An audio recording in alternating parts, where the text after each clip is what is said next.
Assalamualaikum warahmatullahi wabarakatuh. Perkenalkan, nama saya Miftahul Jannah, merupakan mahasiswi Pasca Sarjana UIN Maulana Malik Ibrahim Malang pada jurusan Manajemen Pendidikan Islam.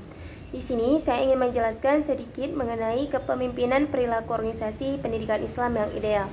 Nah, sebelumnya, pendidikan merupakan syarat mutlak untuk dapat mencapai suatu kemajuan. Dengan pendidikan, kita akan mengimbangi roda perkembangan kemajuan dunia yang akan meninggalkan orang-orang yang tidak berkompeten untuk mengikutinya. Pendidikan berkaitan erat dengan ikon-ikon pelaku, pendukung, dan proses dari pendidikan tersebut. Bila mutu pendidikan hendak diperbaiki, maka mutu sumber daya manusia atau SDM pendidikan harus diperbaiki terlebih dahulu. Singkatnya, mutu pendidikan amat bergantung pada SDM pendidikan dan proses dari pendidikan tersebut. Mutu SDM pendidikan amat besar pengaruhnya terhadap mutu dari pendidikan itu sendiri. Berdasarkan pemikiran tersebut, mutu sebagai ujung tombak penghasil SDM mengemban tugas yang penting dan sangat strategis. Sehubungan dengan itu, keberadaan seorang pemimpin pendidikan adalah sebagai orang yang memegang peranan kunci atau key possession dalam rangka mencapai tujuan tersebut. Keberadaan seorang pemimpin dalam dunia pendidikan sangat diperlukan walaupun seringkali sulit untuk memilih dan mendapatkannya. Untuk mencapai tujuan pendidikan sesuai dengan peran sosial pemimpin, maka peran kepemimpinan pendidikan harus berjalan optimal.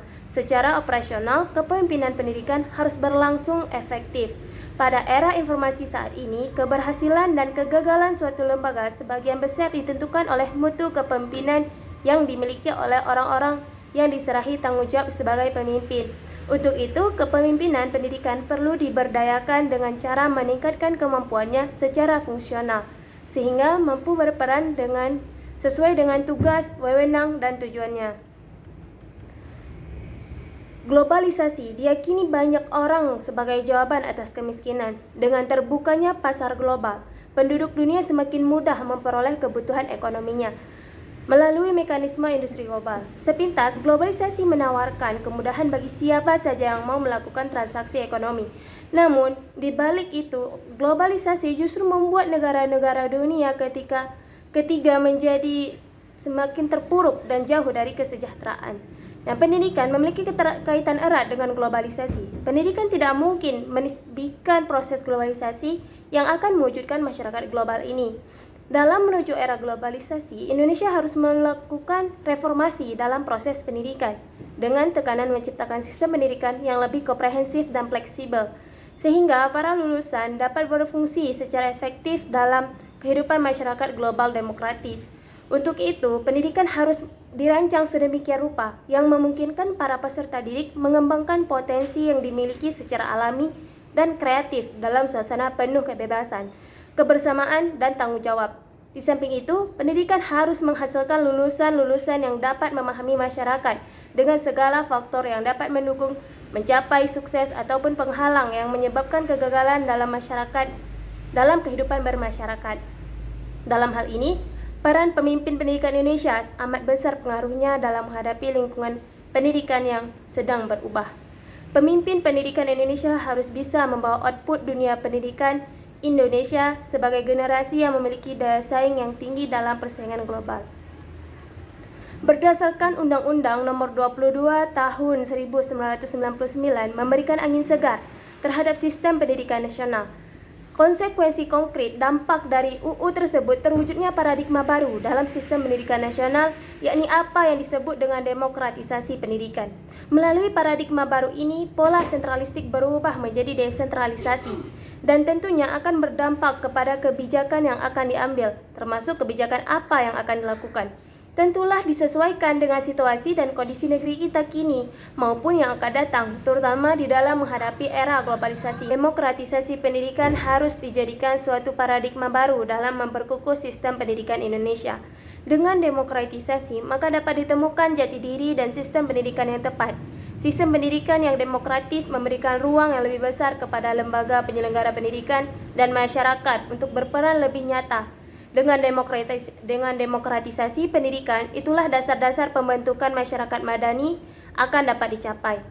Masalah kepemimpinan telah muncul bersamaan dengan dimulainya sejarah manusia, yaitu sejak manusia menyadari betapa pentingnya hidup berkelompok untuk mencapai tujuan bersama. Mereka membutuhkan seseorang atau beberapa orang yang mempunyai kelebihan-kelebihan daripada yang lain. Terlepas dalam bentuk apa kelompok manusia tersebut dibentuk, hal ini tidak akan dapat dipungkiri karena manusia selalu mempunyai keterbatasan dan kelebihan-kelebihan tertentu. Rumusan kepemimpinan dari sejumlah ahli menunjukkan bahwa dalam suatu organisasi terdapat orang yang mempunyai kemampuan untuk mempengaruhi, mengarahkan, membimbing, dan juga sebagian orang yang mempunyai kegiatan untuk mempengaruhi perilaku orang lain agar mengikuti apa yang menjadi kehendak daripada atasan atau pemimpin mereka. Karena itu, kepemimpinan dapat dipahami sebagai kemampuan mempengaruhi bawahan agar terbentuk kerjasama di dalam kelompok untuk mencapai tujuan organisasi. Apabila orang-orang yang menjadi pengikut atau bawahan dapat dipengaruhi oleh kekuatan kepimpinan yang dimiliki oleh atasan, maka mereka akan mau mengikuti kehendak pemimpinnya dengan sadar, rela, dan sepenuh hati. Pada dasarnya, kemampuan untuk mempengaruhi orang atau suatu kelompok untuk mencapai tujuan tersebut ada unsur kekuasaan. Kekuasaan tak lain adalah kemampuan untuk mempengaruhi orang lain untuk mau melakukan apa yang diinginkan oleh pihak lainnya. Praktik kepemimpinan berkaitan dengan mempengaruhi tingkah laku dan perasaan orang lain, baik secara individual maupun kelompok dalam arahan tertentu. Sehingga melalui kepemimpinan merujuk pada proses untuk membantu mengarahkan dan memobilisasi orang atau ide-idenya. Organisasi yang berhasil dalam mencapai tujuannya serta mampu memenuhi tanggung jawab sosialnya akan sangat tergantung pada para manajernya atau pemimpinnya. Apabila manajer mampu melaksanakan fungsi-fungsinya dengan baik, sangat mungkin organisasi tersebut akan dapat mencapai sasarannya.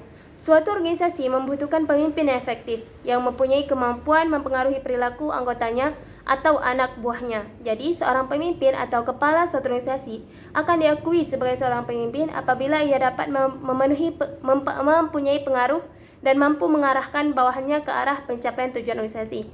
Ada suatu pendekatan yang dapat digunakan untuk memahami kesuksesan dari pemimpin, yakni dengan memusatkan perhatian pada apa yang dilakukan oleh pemimpin tersebut. Jadi yang dimaksud di sini adalah gayanya. Gaya kepemimpinan merupakan norma perilaku yang digunakan oleh seseorang pada saat orang tersebut mencoba mempengaruhi perilaku orang lain, seperti yang ia inginkan.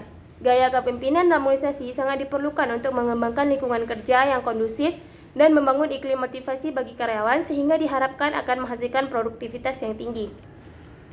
Dibutuhkan pemimpin pendidikan Indonesia yang memiliki jiwa kepemimpinan seutuhnya, yaitu yang mempunyai kemampuan untuk mempengaruhi, mengarahkan, membimbing, dan juga sebagian orang yang mempunyai kegiatan untuk mempengaruhi perilaku orang lain, agar mengikuti apa yang menjadi kehendak daripada atasan atau pemimpin mereka, sehingga terbentuk kerjasama di dalam kelompok untuk mencapai tujuan organisasi dengan sadar, rela, dan sepenuh hati dengan gaya kepemimpinan yang khas.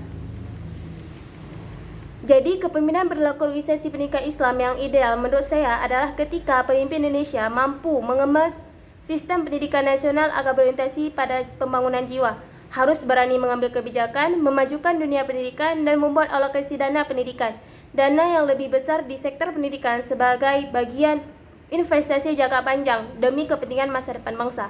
Kebijakan pendidikan nasional harus lebih pragmatis, kreatif, segera, dan jujur. Terima kasih. Wassalamualaikum warahmatullahi wabarakatuh.